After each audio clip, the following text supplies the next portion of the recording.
भैया ये बैंगन कैसे दिए? 40 रुपए किलो है। और करेले? वो 30 रुपए किलो है। सभी सब्जियों में आग लगी पड़ी है। सब इतना महंगा है कि गरीब आदमी कुछ खा ही नहीं सकता। गरीब आदमी के लिए ये भिंडी है, आप इसे खा लीजिए, सिर्फ 10 रुपए किलो। अच्छा ठीक है, तो इसे ही पैक कर दो। रीना भिंडी की सब्जी लेकर घर आ जाती है और रात को खाने में वही बना देती है। लेकिन भिंडी की सब्जी देखते ही उसके सास ससुर नाक सिकोड़ लेते हैं। ये क्या बहू, ये भिंडी खा खा कर मैं बोर हो चुका हूँ।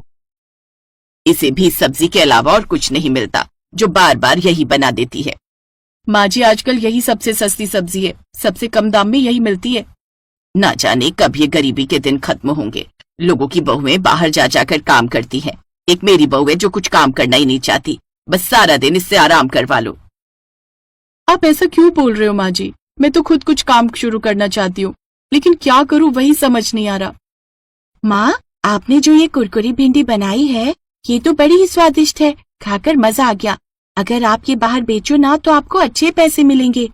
मेरी सहेली है ना रेनू, उसके पापा भी राजमा चावल का ठेला लगाते हैं। अच्छा, फिर तो मैं भी ये काम शुरू कर सकती हूँ, क्या पता अच्छी आमदनी हो जाए। रीना ने अपने पाँव की पायल बेची और जरूरत का सामान लाकर खुद का काम शुरू कर दिया। लेकिन उस रोज मुश्किल से उसके पास 1-2 ग्राहक ही आए। शाम को वो वापस घर आई तो उसने सबको खाने में वो बची हुई भिंडी की सब्जी ही दे दी। मैं तो तंग आ गया हूँ ये भिंडी की सब्जी खाकर, मुझे पनीर खाना है, लेकर जा इसे। अच्छे से जानती है उसकी ये भिंडी रोटी बिकी नहीं होगी, इसलिए घर लेकर आ गई। अब वहाँ किसी ने नहीं खाई तो हमें खिलाने आ गई। माँ जी फेंकने से तो अच्छा है कि इसे हम ही खा लें, अनाज का अपमान तो नहीं किया जा सकता ना। अब तो कल की आई हुई छोकरी मुझे सिखाएगी कि घर कैसे चलाते हैं। हमें नहीं खाना ये, जा हमारे लिए अंडा भुर्जी या पनीर बनाकर लेकर आ। रीना रोते हुए वहां से चली गई और बाजार से अंडे खरीद कर ले आई और उसकी अंडा भुर्जी बनाकर उन्हें दी।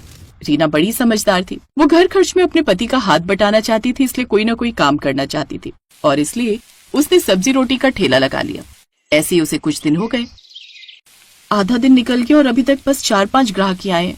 अगर ऐसा ही चलता रहा तो मेरी सास मेरा ठेला बंद करवा देगी।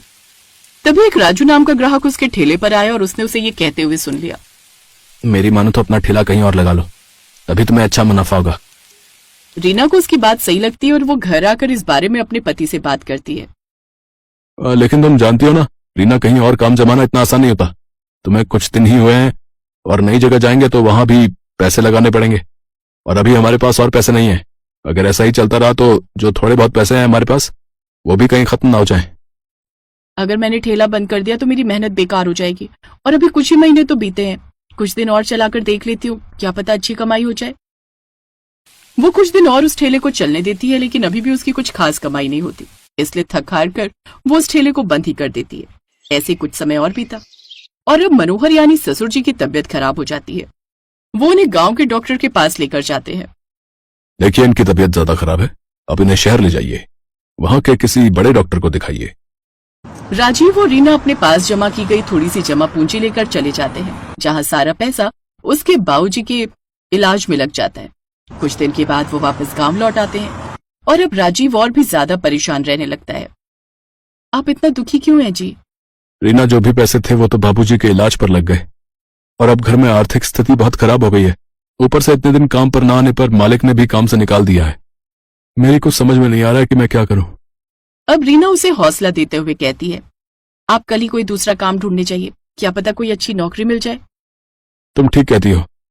अगले दिन ही वो काम ढूंढने चला गया, लेकिन हर जगह उसे निराशा ही हाथ लगी। फिर एक जगह एक बिल्डिंग बन रही थी जहाँ ईंट ढोने का काम उसे मिल जाता है, लेकिन वो रोज इतना ही कमा पाता जिससे वो 2 वक्त की रोटी खा सके। फिर एक रोज अचानक मनोहर को तेज खांसी उठने लगी। सुनिए जी, क्या हुआ आपको? राजीव बेटा, राजीव, देखो ना तुम्हारे बाबा की क्या हालत हो गई। राजीव जल्दी से वहां पर आता है, तभी मनोहर जोर जोर से सांस लेने लगता है और कुछ ही देर में वो दम तोड़ देता है। उसकी मौत से घर में मातम छा जाता है। तो वही राजीव को भी अपने बाबा के जाने का बड़ा दुख था। मेरी गलती है जो मैं इतना भी नहीं कमा पाया कि अपने बाबा का अच्छी तरह से इलाज करवा पाता। मैं एक अच्छा बेटा नहीं बन पाया। आप खुद को दोष क्यों देते हो जी? तभी कोई उनका दरवाजा खटखटाता है। राजीव तुम्हारा ही नाम है? जी मैं ही राजीव हूँ। पकड़ लो उसे। लेकिन क्या हुआ साहब, मैंने क्या किया? अपने मालिक की सोने की अंगूठी चुरा कर भागा है और कहता है कि मैंने क्या किया है। नहीं नहीं साहब, आपको जरूर कोई गलत फहमी हुई है, ये ऐसा नहीं कर सकते। मेरा बेटा ऐसा नहीं कर सकता। हम गरीब जरूर है लेकिन चोर नहीं। अच्छा, तो इतना बड़ा सेठ झूठ बोल रहा है क्या है? पुलिस राजीव को पकड़ कर ले जाती है। अब रीना और उसकी सास घर में अकेली रह जाती हैं और अब लगातार इन हादसों से उसकी सास भी बीमार रहने लगती है। हे भगवान, ये कैसे कैसे दिन देखने पड़ रहे हैं हमें। घर में राशन पानी सब खत्म हो गया और ऊपर से माँ जी की हालत भी कुछ ठीक नहीं है। ऐसे में उनकी दवाइयां कहाँ से आएंगी। लगता है अब समय आ गया एक बार फिर से अपना काम धंधा शुरू करने का। अब उसके पास और कोई चारा नहीं था, लेकिन अब उसके पास पैसे नहीं थे कि वो फिर से काम शुरू कर सके। तभी एक औरत उसका पता पूछते हुए वहां आई। रीना ने जैसे ही उसे देखा उसे गले से लगा लिया, क्योंकि वो और कोई नहीं बल्कि उसकी बचपन की सहेली प्रेरणा थी, जिसकी शादी शहर में हुई थी, लेकिन कुछ दिन पहले ही वो गांव वापस लौटी थी। तुझे याद है रीना, तू बचपन में स्कूल के टिफिन में अक्सर भिंडी लाती थी। क्या मजा आता था। तेरे हाथों की भिंडी कितनी टेस्टी होती थी। आज फिर वही बनाकर खिला देना। अच्छा ठीक है, मैं बनाकर ले आती हूँ। रीना जैसे ही रसोई में गई तो सारे डब्बे खाली पड़े थे। घर में थोड़ी सी भिंडी थी, लेकिन तेल, मसाले और आटा सब खत्म था। वो जल्दी से पीछे की तरफ से सामने वाली कमला काकी के घर गई और थोड़ा सा सामान ले आई और उसने फिर भिंडी और रोटी बनाई। वाह रीना, अब तो मजा आ गया। कितना मस्त बना है। वैसे जीजू कहाँ है? रीना उसे रोते हुए सारी बात बताती है। डोंट वरी रीना, मेरे हस्बैंड शहर के जाने माने वकील हैं और मैं उनसे इस बारे में बात करती हूँ। और तब तक तू ये पैसे रख और खुद का भिंडी ठेले का व्यापार शुरू कर, और साथ ही भिंडी रोटी के साथ लस्सी भी बेच। फिर तेरी भिंडी सबको पसंद आएगी। गर्मियों में सबको यही तो चाहिए। रीना को उसकी बात सही लगी। अपनी दोस्त के दिए हुए पैसों से उसने अपना भिंडी रोटी का ठेला फिर से शुरू कर दिया। खुशबू तो बड़ी कमाल की आ रही है। कैसे दी है भिंडी रोटी की प्लेट? जी 40 रुपए प्लेट, उसके साथ लस्सी फ्री है। ग्राहक ने जैसे ही वो खाई तो वो खुश हो गया, क्योंकि इससे पहले उसने ऐसा कुछ टेस्टी नहीं खाया था। कुछ ही दिनों में उसका भिंडी रोटी का ठेला खूब अच्छा चलने लगा। अब वो अपनी सास को अच्छे से डॉक्टर के पास ले गई और उनका इलाज करवाया। रीना की सास को अब उसकी अहमियत समझ में आई। उसने उससे माफी मांगी। इधर प्रेरणा के पति ने राजीव को झूठे चोरी के केस से रिहा करवा दिया। तू तो मेरी जिंदगी में फरिश्ता बनकर आई, जिसने आते ही मेरी सारी मुश्किलें दूर कर दी। तू मेरी दोस्त है, तेरे लिए मैं इतना तो कर ही सकती हूँ। अभी तो मैं वापस शहर जा रही हूँ, लेकिन हाँ, जब भी दिल करेगा तेरे हाथ की भिंडी खाने आती रहूंगी और मैं तेरे लौटने का इंतजार करूंगी।